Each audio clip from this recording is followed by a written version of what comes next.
When you hear the word bonding, what comes to mind? Maybe you think of spending time with your family or going to a baseball game with your buddies. Now think back to when you were a kid and you were bonding with your friends. At this age, you were probably taught to share your toys, and some of you may have been better at sharing than others. Atoms are no different. When atoms bond with each other to form molecules, they share their electrons. This sharing of electrons is really what creates the bond. Just like children sharing toys unequally, some atoms are going to be better at sharing electrons than others. Some will give up their electrons completely, some will share equally, and some will not so much share, instead take another atom's electrons completely. This unequal sharing of electrons in a bond is due to differences in electronegativity. Electronegativity is the ability an atom has to attract other electrons. Atoms that have high electronegativities will attract more electrons and may even steal from other atoms. Atoms with low electronegativities will share the most, sometimes to the point of losing their own electrons. Try to remember it this way. You maybe didn't want to play with the kid that took your toys because it brought about a negative feeling of losing something you liked.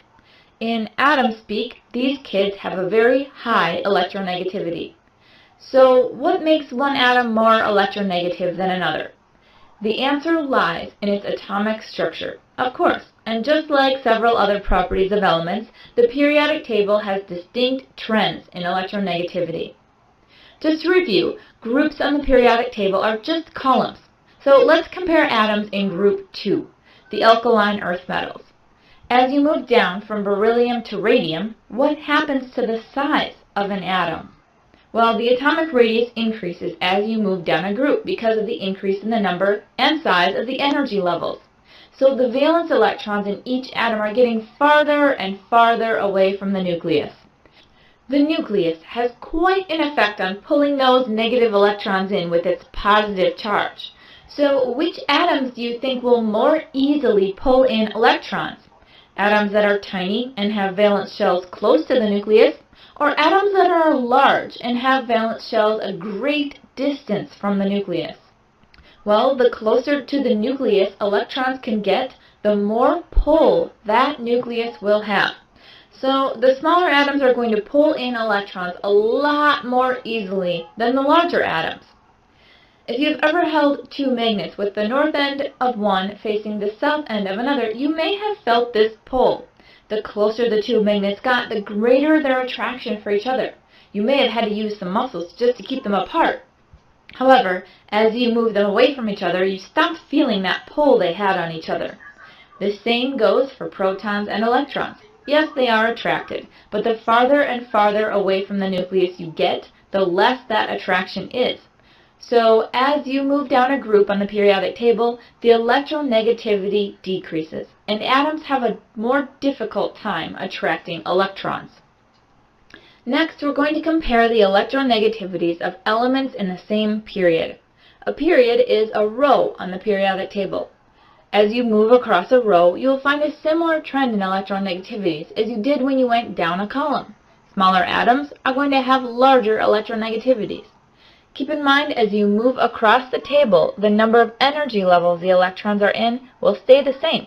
So the valence electrons will all be in the same energy level. However, the number of protons increases as you move across the table. Not only does this reduce the size of the atom by pulling in the electrons it does have, but it attracts electrons from atoms bonded to it. So as you move across a period on the periodic table, the electronegativity increases, and atoms tend to pull in electrons. There is one major exception, though. Remember the electron configurations of the noble gases on the far right of the table? Their electron configurations are completely full. Helium has a full s orbital, and neon and argon have full s and p orbitals, and so on.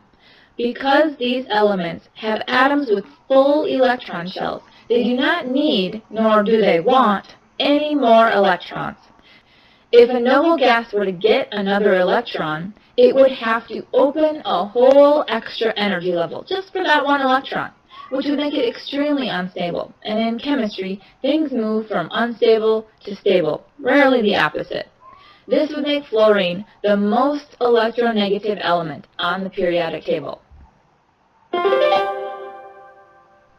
Remember, periodic trends are just trends. There is some variation here and there, but aside from knowing the noble gases break the rules of electronegativity, don't worry about memorizing the exceptions. Do feel comfortable explaining what the group and periodic trends are, and also the reason why the trends exist. So, as you move down a group on the periodic table, the electronegativity of an element decreases because of the increase in number of energy levels puts that outer electron very far away from the pull of the nucleus. Electronegativity increases as you move from left to right across a period on the periodic table. This is because that even though there are the same number of energy levels, there are more positive protons in the nucleus, creating a stronger pull on the negative electrons in the outer shell.